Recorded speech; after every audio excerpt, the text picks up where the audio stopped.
రంగారెడ్డి జిల్లా మహేశ్వరం మండలం అమీర్పేట గ్రామంలో ఓ రైతు వినూత్నంగా ప్రకృతి వ్యవసాయం చేస్తూ ఉన్నాడు.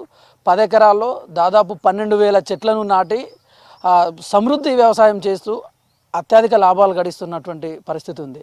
అయితే ఈ ప్రకృతి వ్యవసాయం ఏ విధంగా చేస్తూ ఉన్నాడు, ఈ ఆలోచన ఎట్లా వచ్చింది అనేటటువంటి విషయాలను రైతుతోటి మాట్లాడి మనం తెలుసుకునే ప్రయత్నం చేద్దాం.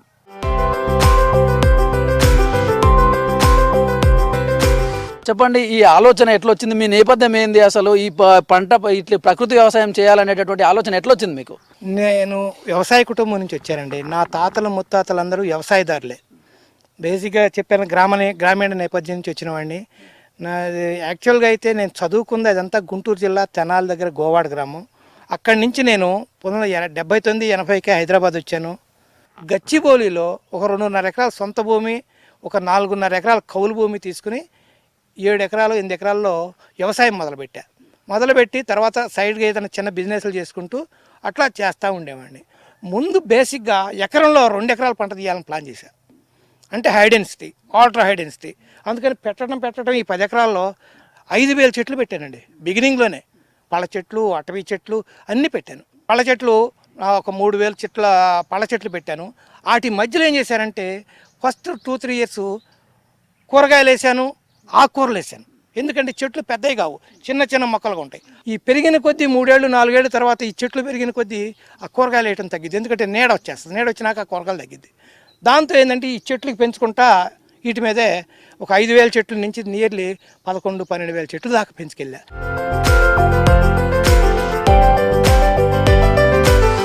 ఈ రోజా బిల్ చెట్టు మనకి ఇది కనిపిస్తూ ఉంది. అయితే దీని ఖాతా ఎట్లా ఉంటుంది? ఈ చెట్టు ఈ మన జాతికి సంబంధించిందా లేకపోతే ఎక్కడి నుంచైనా తెప్పించుకున్నారా? దీని ప్రత్యేకత ఏంది సార్? అసలు ఎన్ని రోజులు టైం పడుతుంది ఇది క్రాప్ రావడానికి? ఇదంతా ఇది మనకి మిగతా రాష్ట్రాలు కూడా బెంగాల్, జార్ఖండ్, ఉత్తరాంచల్ అక్కడ కూడా కాస్తాయి. బట్ ఇది మనది కాదు, బయట నుంచి వచ్చింది. ఈస్ట్ ఏషియా ఎక్కువ ఉంటుందండి రోజా యాపిల్. దరిదాపు మన థాయిలాండ్, ఇండోనేషియా, మలేషియా ఇట్లాంటి దేశాలు ఎక్కువ ఈస్ట్ ఏషియానండి.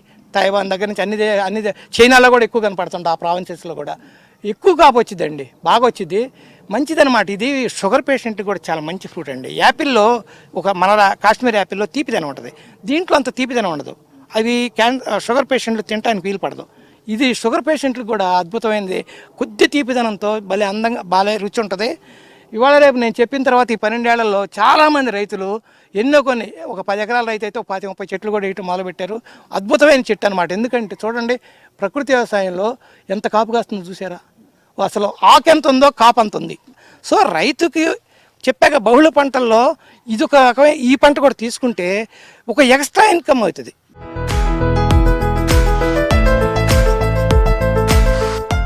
సార్ చెప్పండి, ఈ తక్కువ స్థలం లోపల దాదాపు 60 రకాలకు సంబంధించినటువంటి చెట్లు ఇది ఎట్లా సాధ్యమైంది? ఎట్లా సాధ్యమైందంటే ఇది ప్రకృతి వ్యవసాయానికి సాధ్యమైందండి. మిగతా కెమికల్ ఫార్మింగ్ చేసుకుంటే ఇది కాదు. మీరు చూడండి, ఇదంతా 300 గజాల స్థలం అండి. 45 బై నియర్లీ 60 అనమాట. అంటే 300 గజాల స్థలం అవుతుంది. ఈ 300 గజాల స్థలంలో దరిదాపు 60 రకాల పళ్ళ చెట్లు కానీ, బెర్రీస్ కానీ, చెర్రీస్ కానీ, ఎర్రచందనం కానీ, చందనం కానీ, మహాగని కానీ ఇన్ని రకాల చెట్లు పెట్టుకొచ్చానండి. రకరకాల స్పెయిన్, ఇటలీలో పెరిగే యాప్రికాట్స్ దగ్గర నుంచి, ఆవకాడోల దగ్గర నుంచి, జపాన్లో పెరిగే మియాజాకీల దగ్గర నుంచి ఎన్ని రకాలు ఉంటాయండి. స్పానిష్ సెడార్బీ చెర్రీ దగ్గర నుంచి అన్నీ బతుకుతాయి. ఎందుకు బతుకుతాయి అంటే సారవంతంగా తయారు చేసుకున్నాం కాబట్టి ఇన్ని రకాలు బతుకుతాయి. దాంట్లో ఒక పార్ట్ ఇది మియాజాకి మ్యాంగో అండి. జపాన్లోనే మూడు సంవత్సరాల క్రితం మియాజాకి అనే టౌన్లో అక్కడ శాస్త్రవేత్తలు తయారు చేశారు. జస్ట్ మీరు యూట్యూబ్ అంతా బాగా పాపులర్ అయింది. 2 మామిడి పళ్ళు 2,70,000 రూపాయలకు ఆక్షన్ వేశారు. 2 మామిడి పళ్ళు 2,70,000 అంటే ఒక మామిడి పండు 1,35,000 చొప్పున ఆక్షన్ వేయడం జరిగింది. నేను 2.5 ఏళ్ల క్రితం ఇది బెంగాల్ నుంచి నేను ఒకే ఒక మొక్క తెప్పించా. 11,000 రూపాయలు ఈ మొక్క. ఈ మొక్క తెచ్చిన తర్వాత నేనేం చేశాను, ఈ మొక్క బతికింది. తర్వాత ఈ మొక్క సయాన్స్ తీసుకుని ఇక్కడ నేను అంట్లు కట్టి ఒక 6-7 చెట్లు నేను డెవలప్ చేసుకొచ్చా. ఇదంతా దీంతో ఈ 300 గజాల్లోనే పెట్టుకొచ్చాను అనమాట.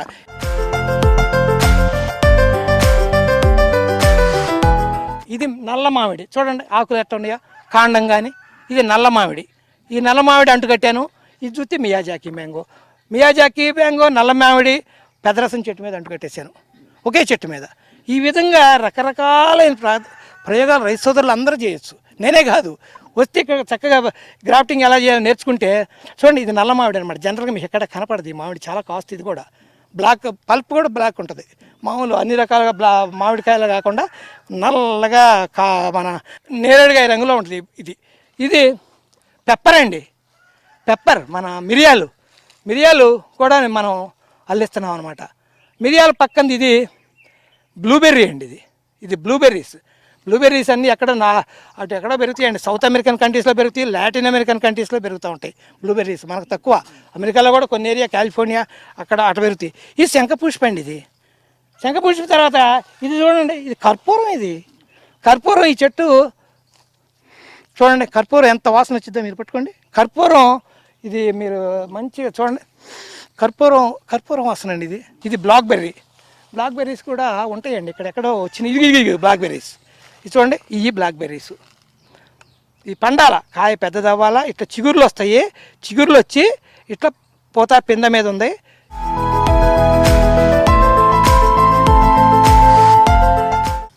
చూడండి, ఈ ఆల్బుక్రా కాకుండా చూడండి, అవన్నీ రకరకాలైన యాపిల్స్ ఉంటాయి. దీంట్లో యాపిల్స్ ఉంటాయి, మళ్ళీ మియాజాకీలు ఉంటాయి, మళ్ళీ అటు సెడార్బీ చెర్రీస్ అని రకరకాలైన చెట్లు అండి. ఒక రకం కాదండి, ఎన్ని రకాలు ఉంటాయి చూడండి. ఈ 300 గజాల్లోనే ఇది అంత ఉంటుంది అనమాట. ఇది కూడా అంతే, చూడండి ఎన్ని రకాలు. మరి ఇది స్టార్ ఫ్రూటు, ఇది యాపిల్ బేరు, ఇది కీ యాపిల్. దీనికి కూడా చక్కగా మన బఠానీల సైజులో భలే నల్లగా పళ్ళు భలే ఉంటాయి, బాగుంటాయి. బెర్రీస్ అద్భుతంగా మంచి టేస్ట్ ఉంటుంది. బల్లె ముసిరి వెనకటి మన దేశంలో ఉండేదే, కానీ ఇప్పుడు మన దగ్గర మాయమైపోయింది. ఎక్కువ శ్రీలంకలో బాగా కనపడిద్ది, ఈస్ట్ ఏషియాలో ఎక్కువ కనపడిద్ది. థాయిలాండ్, ఇండోనేషియా, మలేషియా, తైవాన్, ఆ ఏరియాలో, చైనా ప్రావిన్సెస్లో కూడా బాగా కనపడిద్ది.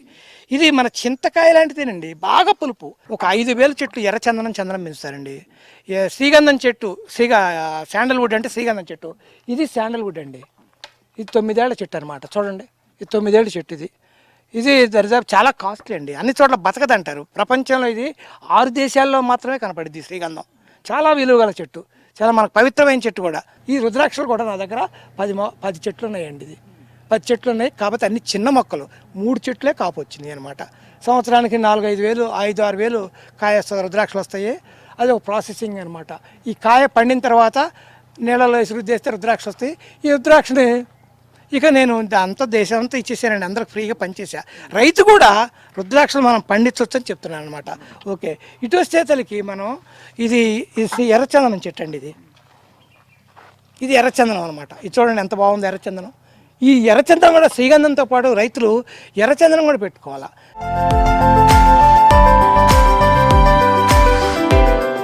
సార్ చెప్పండి, ఈ న్యాచురల్ ఫార్మింగ్లో, ప్రకృతి వ్యవసాయం లోపల ఈ గోమయం, గో అమృతం అనేటటువంటిది చాలా ప్రత్యేకమైనది. దీన్ని మీరు ఎట్లా చేస్తూ ఉన్నారు? ఏ విధంగా దీని మెయింటెనెన్స్, ఇదంతా దానికి సంబంధించినటువంటి వ్యవస్థ ఎట్లా ఉంది? చూడండి, గోశాల ఎట్ట కట్టాలంటే ఇక్కడే ఒక మాట చెప్తాను. ఆ పక్కన ఆవును కట్టేసాం కదండి, ఇది మూత్రం చేసింది. ఈ మూత్రం అంతా ఈ పక్కకి ఇటు వచ్చిందండి.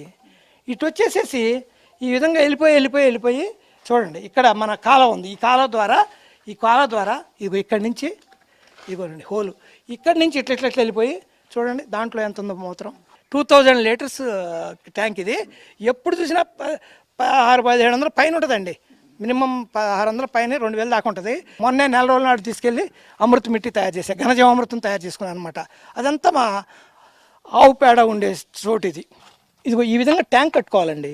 ఇది 10,000 లీటర్ల ట్యాంకు. 9,000 లీటర్లు నీళ్లు పెట్టాలి, ఇక్కడ దాకా నీళ్లు పెట్టేయాలా. దీంట్లో ఏం చేయాలంటే ఈ 9,000 లీటర్లో ఒక 400 కేజీలు ఆవు పేడ కలపాలి, పచ్చి ఆవు పేడ. 400 లీటర్లు మన ఆవు మూత్రం కలపాలి, ఆవు మూత్రం కూడా కలపాలి. తర్వాత ఒక 10 కేజీలు బెల్లం తీసుకొచ్చి కలిపేయాలి. ఒక 5-8 కేజీలు శనగపిండి కూడా వేస్తే మంచిది, కానీ నేను వేయను, బెల్లం వరకే కలుపుతా. కలిపేసేసి బాగా కలిపి 3 రోజులు అట్టు పెట్టాలి. అది ఎండలో కాదండి, నీడలో, ఈ చెట్ల నీడలో ఎక్కడైనా, లేకపోతే డ్రమ్ములు కలుపుకునే వాళ్ళైతే షెడ్లో కలుపుకోండి. నాకు ఎప్పుడు ఇట్లా ఎండబడకుండా నీడ చెట్లు పెరిగినాయి, ఇట్లా ఈ నీడలో కలుపుకోవాలి. ఈ కలిపిన ద్రవజీవామృతాన్ని ఏం చేస్తా అంటే 3rd డే 2 రోజులు బాగా మాగనియాల. బ్యాక్టీరియా బాగా డెవలప్ అయిపోద్ది, ఆవు పేడ ఆవుమూత్రన్నది డెవలప్ అయిపోయినాక ఈ 1 horsepower మోటార్తో ఈ ఫుట్బాల్ పడేస్తా. ఈ ఫుట్బాల్ తీసుకెళ్ళి ఈ ట్యాంకులో పడేస్తా. ఈ మొత్తం తీసుకొచ్చి ఇక్కడ దించేసి ఈ ట్యాంకు లోపల ఫిల్టర్డ్ జీవామృతం ఉంటుంది. ఆ ఫిల్టర్డ్ జీవామృతాన్ని ఈ 1 horsepower మోటార్ ద్వారా తీసుకెళ్ళిపోయి అలా అలా అలా అలా ఆ బోర్ వాటర్లో కలిపేస్తానండి. ఆ బోర్ వాటర్ అది చూసారా లైన్ 2 ఇంచ్ లైన్ అది. ఈ ఫిల్టర్డ్ ద్రవజీవామృతాన్ని మోనాస్పోర్ మోటార్ ద్వారా ఇక్కడి నుంచి తీసుకెళ్ళి ఈ మోటార్ ద్వారా అట్లా కలిపేసేస్తా. కలిపేస్తే బోర్ నీళ్ళతో పాటు ఫిల్టర్డ్ ద్రవజీవామృతం నా 10 ఎకరాలకు వెళ్ళిపోద్దండి. 12 టిప్పర్లు అంటే ఎకరానికి ఒక టిప్పర్ ఘనజీవామృతం వాడతానండి. దాన్ని అమృత మిట్టి కూడా అంట. అది మీకు అమృతం ఇప్పుడు చూపిస్తాను ఎలా ఉంటుందో. అది కూడా వేయటం వలన ఈ ద్రవజీవామృతం ఆ ఘనజీవామృతంతోనే నా 10 ఎకరాలు సాయిల్ ఫర్టిలిటీ పెంచుకుంటాను, మంచి పంటలు పండిస్తాను.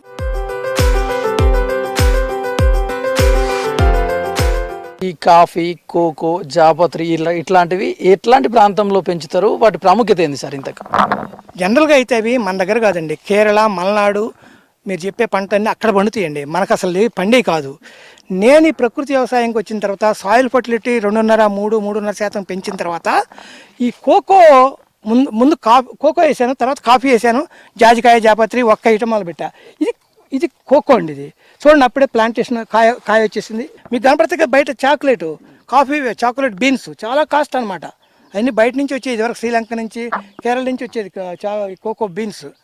అట్లాంటిది మనం కూడా ఈ విధంగా పార్షల్ షేడ్లో ఈ విధంగా కోకో కానీ, జాజికాయ, జాపత్రి కానీ, మళ్ళీ కాఫీ కానీ, ఇది చూడండి వెనకాల ఈ కాఫీ చూడండి. ఈ కాఫీ మీద ఆల్రెడీ నిన్నటిదాకా పోతుంది.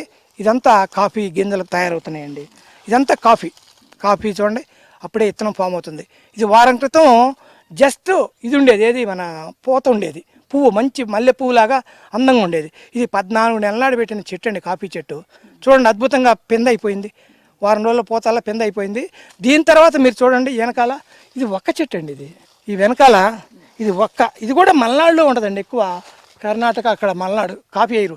నేను దగ్గర నా ఫెన్సింగ్ చుట్టూతా ఒక 400 చెట్లు వేసానండి, ఒక్క చెట్లు. ఈ ఒక్క చెట్లు కూడా చూడండి ఇట్లాంటి వాతావరణంలో పెరుగుతాయి. ఆ పైన చూడండి ఈ సంవత్సరమే కొద్దిగా గెల మొదలైంది, కనీసం 6వ సంవత్సరానికి కానీ గెలరాదనమాట.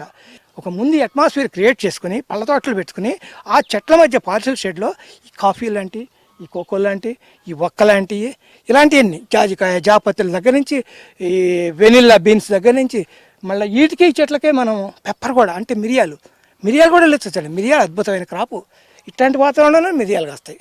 ఓకే, ఇలాంటి సెన్సిటివ్ క్రాప్స్ అన్నీ ఈ పార్సల్ షేడ్లో కాస్తాయి అనమాట. చూసాం కదా, మొత్తానికి ప్రకృతి వ్యవసాయం ద్వారా అయితే రైతులు అధిక లాభాలు వస్తాయి. ఇంటిగ్రేటెడ్ ఫార్మింగ్ తోటి ఇక్కడ కావాల్సినటువంటి అన్ని పంటలను కూడా పండిస్తూ వాళ్ళకి కావాల్సినటువంటి ధరలు వస్తాయి. దాన్ని మార్కెటింగ్కి సంబంధించి కూడా రైతులు సొంతంగా చేసుకునే ప్రయత్నం చేస్తే అయితే వాళ్లకు లాభాలు అధిక శాతం వస్తాయని చెప్పేసి మనతో పాటు ఇక్కడ ఉన్నటువంటి రైతు చెప్తా ఉన్నాడు. ఇది దీనికి సంబంధించిన న్యాచురల్ ఫార్మింగ్కి సంబంధించినటువంటి పూర్తి డీటెయిల్స్. కెమెరామ్యాన్ సంజయ్తో నరేష్, V6 న్యూస్, హైదరాబాద్.